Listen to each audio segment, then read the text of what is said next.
Bueno, me gustaría tomar un poco, retomar un poco sobre la lectura que hace Lacan en relación a la perversión. ¿Sí?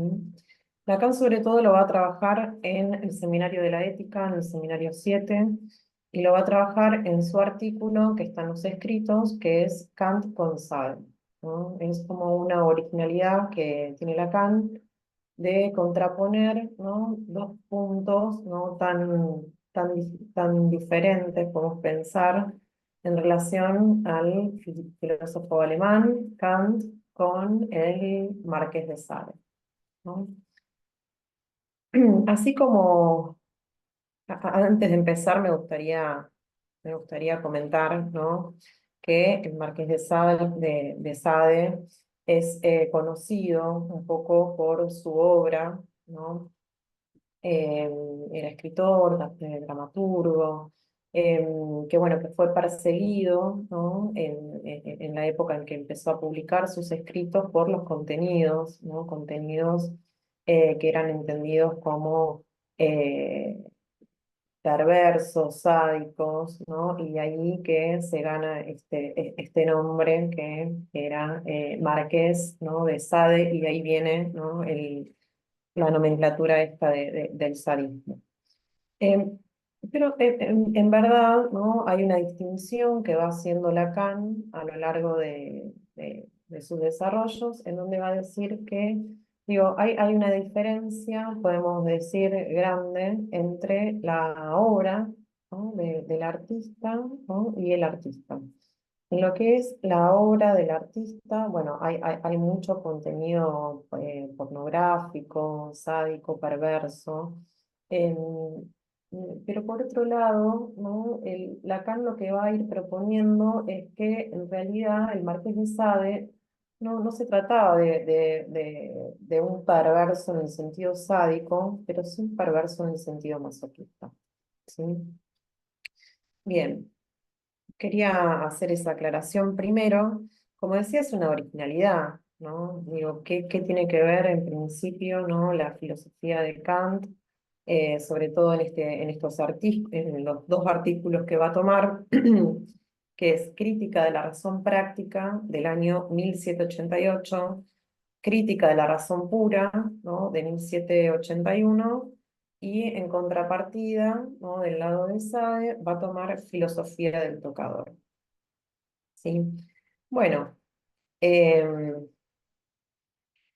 Kant era como un idealista, ¿no? Lo que él va a proponer en esta crítica de la razón práctica y crítica de la razón pura, sobre todo toma crítica de la razón práctica, que fue el último de sus libros, ¿no? Que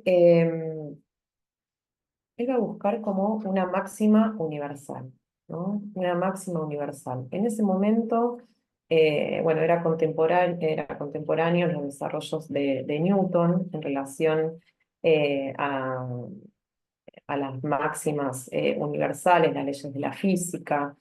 Eh, y él lo que busca, bueno, es encontrar, así como Newton había encontrado máximas universales, principios de la física que se podían utilizar de forma universal, ¿no? Lo que intentaba hacer era encontrar un principio, ¿no? Moral, ¿no? Que sirva de forma universal, ¿no? Ese era el objeto de los desarrollos de Kant. Bueno, y la máxima, ¿no? La máxima kantiana, que se nombra como el imperativo categórico, ¿no? Dice algo así como: haz de forma tal, ¿no? Que la máxima de tu acción pueda ser elevada a la máxima universal, ¿no? Bueno, era un poco pretencioso Kant, podemos pensar en un primer momento. Eh, y por supuesto que Lacan a todo esto realiza como, bueno, una crítica. ¿Cómo es esto? ¿No? Digo, este principio, ¿no? Que se pretende ser ético, ¿no? ¿Lo es? ¿No? Es la pregunta que se hace Lacan. Y Lacan lo que va a ir desarrollando, ir pensando, dice que en relación a la ética, ¿no? Estaba más cerca de la verdad, ¿no? La verdad siempre a medias, pero estaba más cerca de la verdad, podemos pensar, el Marqués de Sade, ¿no? Que esta máxima kantiana, ¿no? Que esto que pretende universalizar en el sentido ético. Bien. Acá, digo, más allá de esta máxima universal, me gustaría hacer un paréntesis en relación a algo que es importante para seguir desarrollando. Em, de la lectura que hace, ¿no? de Freud en relación a, a lo que él llama el aparato, la invención del aparato psíquico, ¿no? Intenta aislar un objeto de goce real, ¿no? Que él llama das Ding, se acordarán de esto, ¿no? Que es el objeto primordial de satisfacción que plantea Freud, que inaugura para el sujeto un modo de satisfacción que pone en marcha el aparato psíquico. Y, ¿no? Entre el objeto buscado y encontrado existe una diferencia llamada deseo. No, bueno, por qué me parece que, digo, que es importante, ¿no? Esto de la diferencia, ¿no? Entre este objeto primordial, ¿no? Lo que se pone en juego en el aparato psíquico, lo que inaugura lo que es el deseo y esta búsqueda incesante, podemos decir. Em, y es porque Lacan empieza a recortar, ¿no? Que el objeto, ¿no? Lo real, es aquello, ¿no? El objeto de goce, ¿no? Empieza a recortar un poco más allá de lo que es la causa del deseo y lo empieza a diferenciar, ¿no? Al objeto de goce. Y empieza a pensar un poco qué es lo real, ¿no? Y lo real dice que es aquello que siempre vuelve al mismo lugar, ¿no?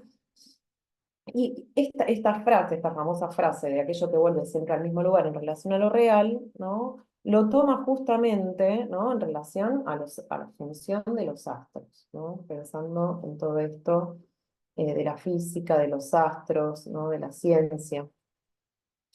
En cambio, lo simbólico y lo imaginario podemos pensar que es todo lo contrario, ¿no? Es aquellos objetos, podemos pensar tanto simbólicos como imaginarios, que son desplazables, que son intercambiables, ¿sí? Que bueno, siempre puede ser alguna otra cosa.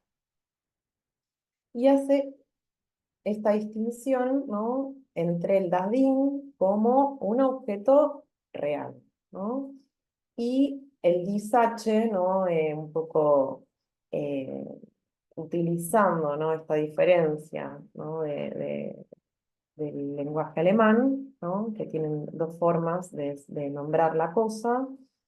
Eh, el das Ding es el objeto real y el disache son esos objetos justamente que pueden ser intercambiables, comunes, sublimatorios. Dice, ¿cómo se accede, ¿no? Dice, ¿cómo se accede a ese goce real masivo?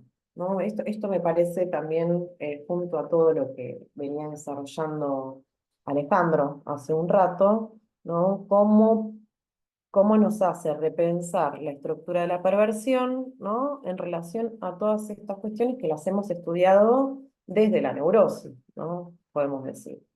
Digo, ¿por qué? Porque hay una búsqueda, ¿no? Podemos decir, del perverso al acceso a este goce real masivo, ¿no?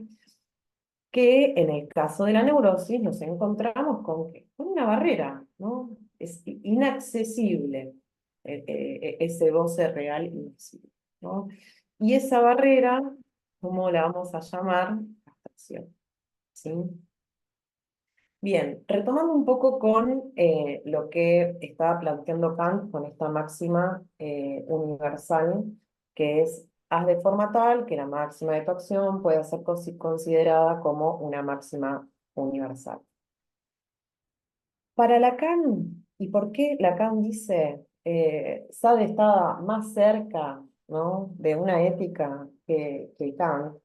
Es porque para Lacan, ¿no?, esta máxima universal kantiana se plasma, por así decirlo, y se aproxima a la voz interna superyoica, que con esto nos encontramos todo el tiempo en la clínica actual, ¿no? Si hay algo que podemos ver sobre la mesa y sobre el diván todos los días, esta voz interna superyoica. Y esto es en la medida en que el superyo, ¿no?, también es un imperativo categórico, ¿no? Justamente el imperativo, pensando en los tiempos verbales o en las declinaciones verbales, eh, es justamente ese verbo que ordena qué hacer, ¿no? Y que la voz, ¿no? Y ya ahí empezamos a reportar ciertas cuestiones que tienen que ver con la perversión y con el fantasma perverso, ¿no? ¿Qué objeto se pone en juego, ¿no?, en el fantasma perverso? Bien, acá empieza a hablar de la voz, ¿no? La voz del super yo es una voz, ¿no? Y que ordena, que dice goza, ¿no? Entonces, de eso se trata el imperativo categórico. Dice Lacan, pero no es un goce, ¿no?, que no es ni racional, ni feliz, ni legal, sino que es un goce que se desentienden de quienes lo habitan y que está por fuera de las consecuencias, es decir, por fuera de la legalidad, ¿sí? Por eso decíamos, no es que el perverso se encuentre por fuera, ¿no?, de la legalidad absolutamente. Es su goce el que está por fuera de la legalidad, por fuera de los efectos del significante del nombre del Padre como ordenador, ¿no? Es su goce el que está por fuera.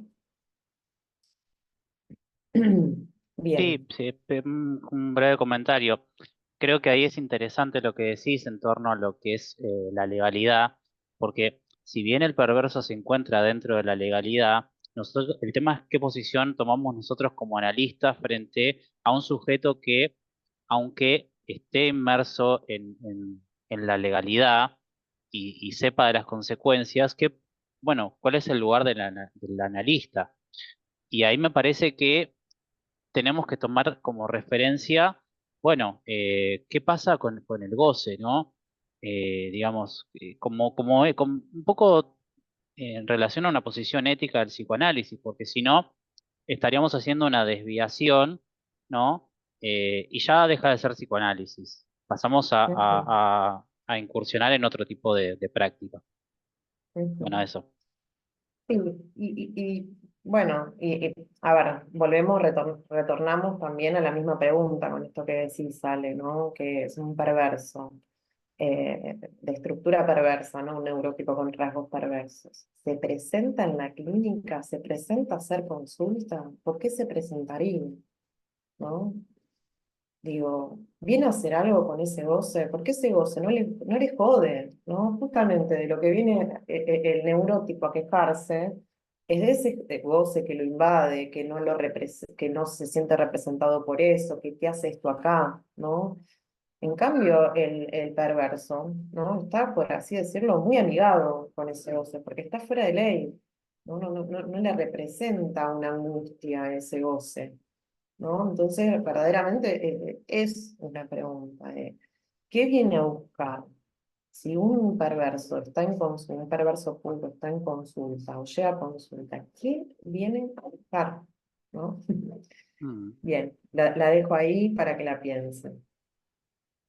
Tomando esta máxima universal que habíamos dicho, ¿no?, que se acerca muchísimo al imperativo categórico, podemos decir superyoico en el sentido de goza, ¿no? Hay un ejemplo de Jorge Alemán que me pareció muy interesante para tomar y que dice así. Un hijo roba en el colegio y el padre no puede considerar ni que fue un pasaje al acto o que lo hizo solo una vez, sino que hay que leerlo desde la perspectiva de una acción que merezca entrar en la equivalencia universal. Y dice, no es todos podrían robar, no puede ser universal. Si el principio es obra de tal modo que la máxima de tu acción valga como ley universal, no se puede plantear roba de modo tal que la máxima de tu acción valga como ley universal. No se reconoce ninguna excepción, por eso habría que denunciarlo, ¿no? Un padre debería denunciar a su hijo siguiendo esta máxima universal. No porque eso le haría bien o porque el castigo tendría alguna eficacia sobre él, sino porque se debe funcionar conforme al deber como principio universal, ¿no? Me parece que, bueno, este es un ejemplo, ¿no? Que justamente empieza a ser como eh, una distinción, ¿no? De esta moralina, por así decirlo, eh, llevada a este extremo en donde, digo, no puede pensar este padre, bueno, algo le está pasando, ¿no? Digo, por algo hizo esto, eh, habrá sido un acting, habrá sido un pasaje al acto, sino que, bueno, la respuesta del padre tiene que ser en este sentido de este bien común, ¿no? Bien sabemos que Freud ya desde hace muchísimo tiempo que, bueno, viene desconfiando de este bien común, ¿no? Y además pensar en un bien común sería hacer una generalización, porque no es, en el psicoanálisis nada es común para todos, ¿no? Parece que Exacto, también es eso. exacto, exactamente. Por eso que podemos decir, hay algo, ¿no? De lo que cuando Lacan dice, creo que Sade estaba más cerca, ¿no? De una ética, ¿no? Es en el sentido de el deseo, ¿no? Que acá digo, se dibuja, por así decirlo, la singularidad justamente en el pasaje hacia lo universal, ¿no? Este bien común para todos, en donde no hay diferencia, ¿no? Bien. Después, Kant también en este mismo sentido ofrece dos apólogos, ¿no? Que dice, a un hombre se le ofrece estar con una mujer, ¿no? Es un ejemplo que plantea Kant en uno de estos libros, ¿cómo era que se llamaba? Eh, Crítica de la razón práctica. En Crítica de la razón práctica plantea este ejemplo. A un hombre se le ofrece estar con una mujer, ¿no? Gozar de una mujer, podemos decir, pero al día siguiente va a la guillotina, ¿no? Y el segundo ejemplo o apólogo que propone es que un hombre debe dar falso testimonio contra su amigo, justo hoy que es el día del amigo, porque si no lo matarán, pero a sabiendas de que si testimonia en contra de su amigo, van a matar a su amigo, ¿no? Entonces Kant lo que va a decir es, en el primer ejemplo no hay dudas, nadie elegiría estar con una mujer si después termina en la guillotina, ¿no? Dice que las cosas se complican un poco más en el segundo ejemplo, ¿no? Digo, porque justamente eh, rigiéndose, ¿no? Por esta máxima universal, ¿no?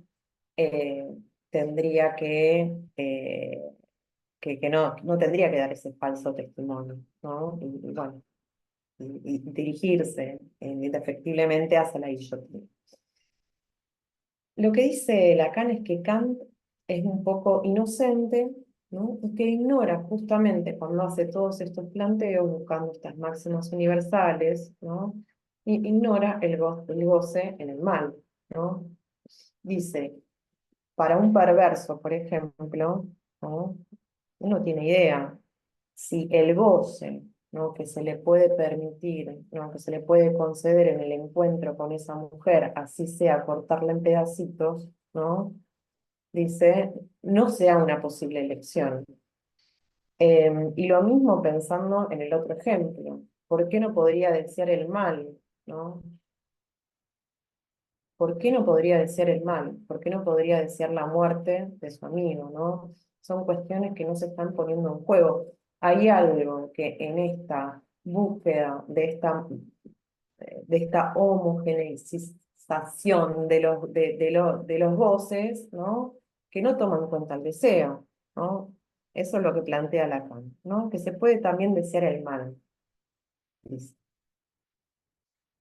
Em, entonces lo que viene a decir Lacan es que la libertad de desear justamente va en contra del imperativo categórico, ya que incluso se puede desear en vano, se puede desear hasta el propio mal, ¿no?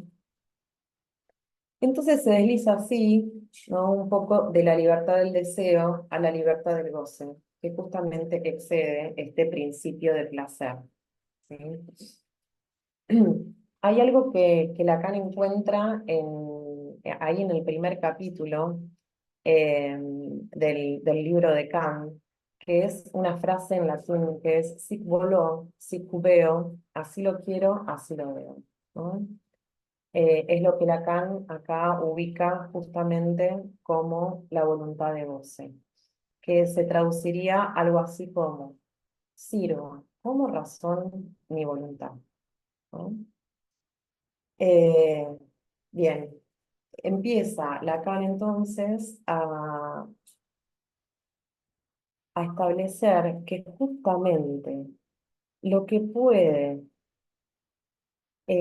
hacer límite, ¿no? A ese goce, ¿no? Es el deseo.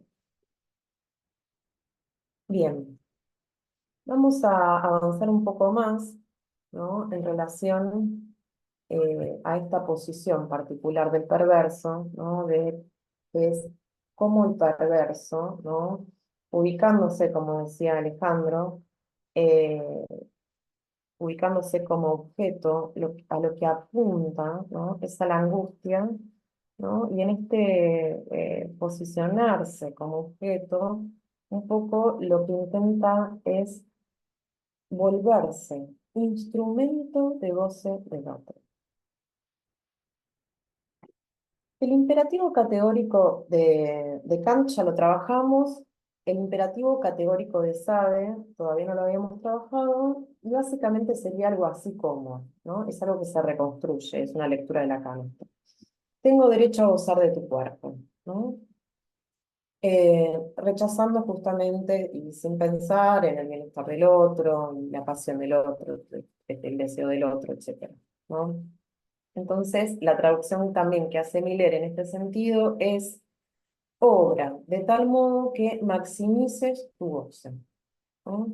Entonces, vuelve acá a remarcar y a machacar que el imperativo de goce se corresponde justamente a esto que se reporta como la voz del super yo, que se entiende absolutamente el bienestar del sujeto y de lo patológico, patológico en el sentido del patos, ¿no? En el sentido de la pasión, y que justamente está por fuera de los efectos y el ordenamiento del nombre del Padre. Ya Freud en El malestar de la cultura explica que cuanto más se renuncie a la pulsión, más aumenta el imperativo de goce del superyo que pide renunciar. Es decir, que la renuncia, ¿no? La renuncia nutre al superyo, ¿no? Cuando se renuncia a un deseo, cuando se renuncia al funcional, se nutre al superyo, se lo alimenta y eso cada vez pide más. Bien, en relación a estas dos grandes figuras, ¿no? Icónicas de la perversión, ¿no? Un poco tenemos, ¿no? Al sadista, ¿no? En esta pareja, por así decirlo, que empieza a plantear Freud. Lacan se entiende, ¿no? Va a decir, bueno, no son dos caras de la misma moneda, no son lo inverso, el masoquismo del sadismo. Son dos cosas distintas, no pueden utilizarse el uno para el otro como partener, ¿no? Eh, Sino que cada uno tiene un fantasma particular, ¿no? Sí, es cierto que lo que tienen en común es ubicarse como objeto, ¿no? Como instrumento del goce del otro, y en el fantasma perverso podemos decir que hay inercia, fijeza, bueno, y se encuentra justamente esta fijeza del mismo fantasma, el mismo, ¿no? La misma víctima, siempre se trata de lo mismo. Lacan va a decir que en cierto momento de la vida del perverso hay una cristalización de su condición de goce, ¿no? A partir de ahí, el perverso sabe de qué goza, perdón, y repite esa búsqueda una y otra vez. Lo que hay justamente en el perverso es una repetición de goce, ¿no? Y frente al goce, la división subjetiva, la falta, la angustia, no queda de su lado, sino que queda del lado del partener, ¿no? La diferencia con la neurosis es que, porque en la neurosis también tenemos la inercia fantasmática, ¿no? Eh, pero la división subjetiva justamente lo que hace es que el sujeto en análisis vaya cambiando su posición frente al fantasma, sobre todo si está en análisis. El atravesamiento, el famoso atravesamiento del fantasma, no es sino un cambio de posición en relación al objeto de goce, ¿no? Junto a lo que es conocido como la caída de las identificaciones, ¿sí? Entonces, si bien hay fijeza, ¿no? Hay cierta fijeza, pero también hay cierto movimiento y sobre todo, ¿sí? Está este ejercicio del análisis. Bien.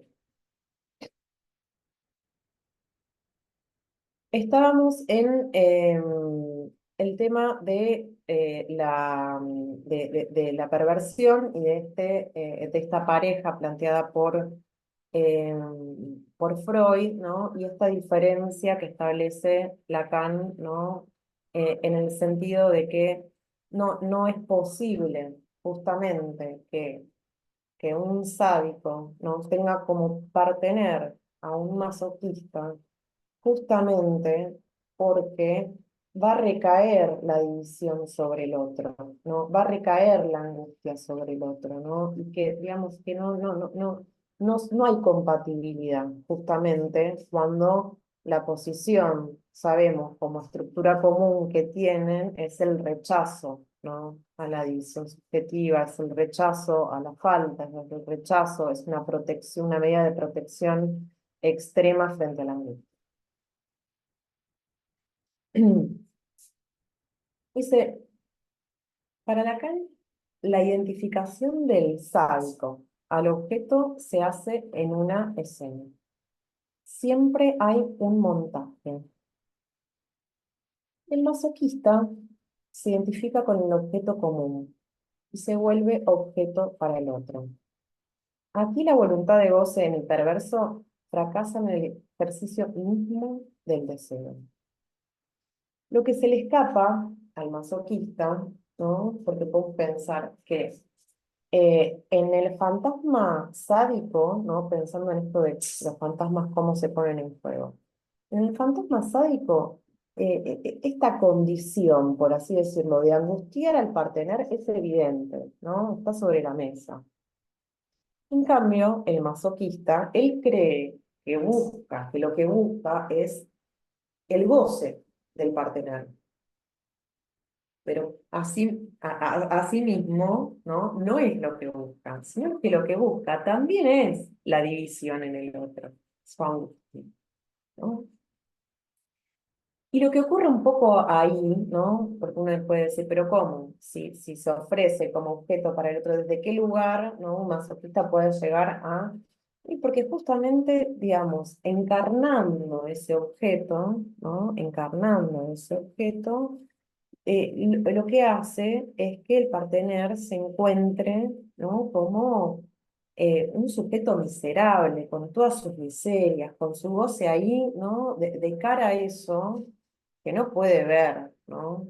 Porque justamente por eso no es compatible esta pareja, ¿no? Porque si se busca efectivamente la angustia en el otro, ¿no? Es porque opera la castración, porque, ¿no? Digo, hay algo ahí que aparece de modo positivizado, ¿no?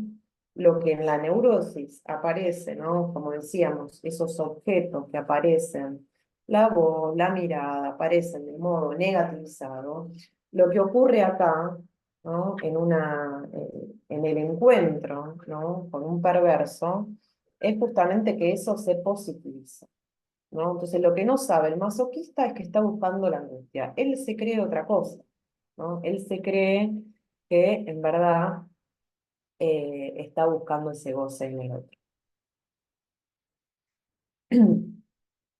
Entonces, el perverso se vuelve agente de la angustia del otro y eso incluye al masoquista. En relación al objeto voz, ¿no? Esto que empezábamos a mencionar en relación al super yo, ¿no? Lo que Lacan dice es que, a ver, el super yo, esa voz interior, al menos en la neurosis, también opera de forma velada, ¿no? Negativizada, por así decirlo, ¿no? Pero este objeto voz no se pone en juego de la misma forma, ¿no? En la perversión, ¿no? Justamente pensando en estas formas clínicas que son el sadismo y el masoquismo, sino que aparecen de modo positivizado, ¿sí? Aparece de modo positivizado. Y Lacan va a decir, ¿no? En el caso del masoquista, que el masoquista organiza todo de manera tal de ya no tener la palabra. Lo esencial de la cosa es que el masoquista haga de la voz del otro, por sí solo. Eso que va a garantizar respondiendo como un perro. Es preciosa esta frase. Entonces, repito, el masoquista organiza todo de manera tal de ya no tener la palabra. Lo esencial de la cosa es que el masoquista haga de la voz del otro eso que va a responder, que va a garantizar, perdón, responder como un perro. Y por su parte, ¿no? Tomando el objeto voz, ¿no? En el caso del sádico, lo que ocurre, ¿no? Es que el sádico intenta completar al otro quitándole la palabra e imponiéndole su voz. Entonces, Claro, es interesante porque son diferentes formas de no toparse con la castración. Uno por la vía del completar al otro, quitándole la voz, y el otro también, digamos, poniendo la angustia en el partener, ¿no? Y de esa manera, bueno, cae como una especie de ilusión el masoquista. exactamente, exacto. Y aparte que dice Lacan que la perversión está más lograda en el masoquismo que en el sadismo. Justamente por eso piensa que está haciendo gozar al otro, ¿no? Pero no sabe que él mismo está gozando, ¿no? Y que le cede el gozo. En los dos, dice, se trata de hacer gozar al otro, ¿no? Que positivizan el objeto, ¿no? De manera tal que la falta no exista. Eh, Normalmente lo que ocurre es que el partener no goza, se angustia, ¿no? Y por eso dice que el sádico fracasa, porque es como evidente justamente este fantasma que él presenta, ¿no? De angustiar al otro. Bien. Avanzamos un poco más en relación a otra forma que presenta la perversión, que es el exhibicionismo y el voyeurismo, ¿sí? En donde acá lo que va a decir Lacan, ¿no? Algo que, así como decíamos, en las otras formas, ¿no? Lo que se pone en juego es el objeto voz, ¿no? Acá en el exhibicionismo y el voyeurismo, bueno, es evidente que lo que se pone en juego es el objeto mirada, ¿no? ¿Y de qué forma? Justamente, ¿no? Y bueno, de forma positivizada también. Em, digamos, esto también se presenta, ¿no? En el caso de la neurosis, en el caso de la psicosis también, sobre todo, ¿no? Digo, cómo el objeto se positiviza, ¿no? Esto que venimos trabajando durante todo el año en la psicosis. Pero bueno, en la perversión se pone el juego de otra forma, ¿no?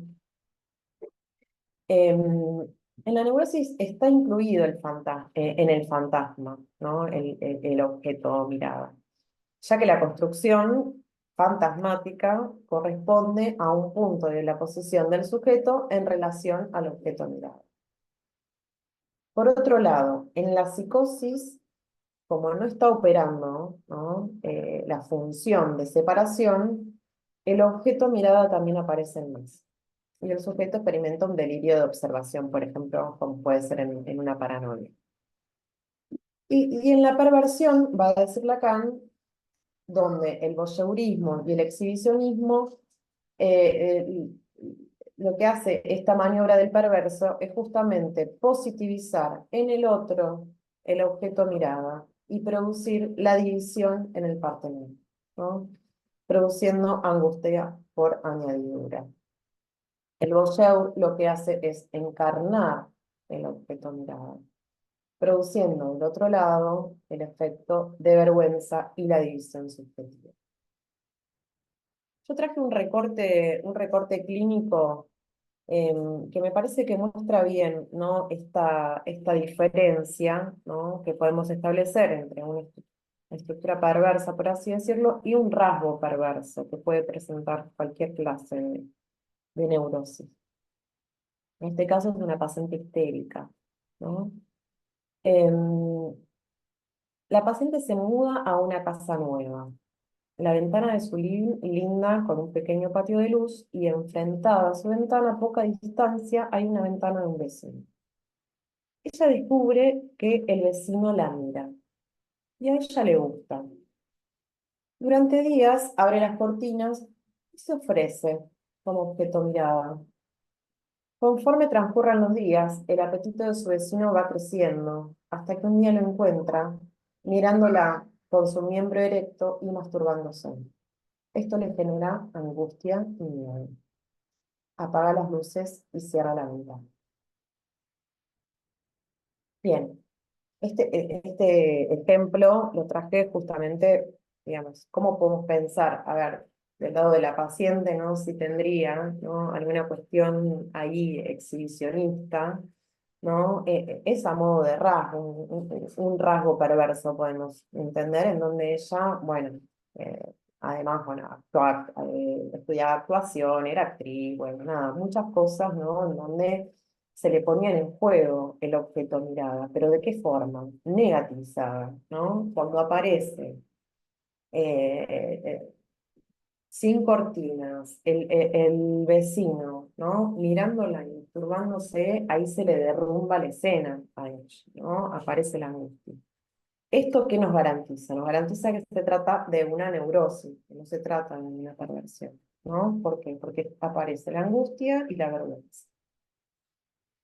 En cambio, ¿no? Como decíamos antes, ¿no? Que el perverso se comporta justamente todo lo contrario, ¿no? Como un desvergonzado, como en donde, digamos, justamente lo que hace es que la angustia y la división recaiga sobre él.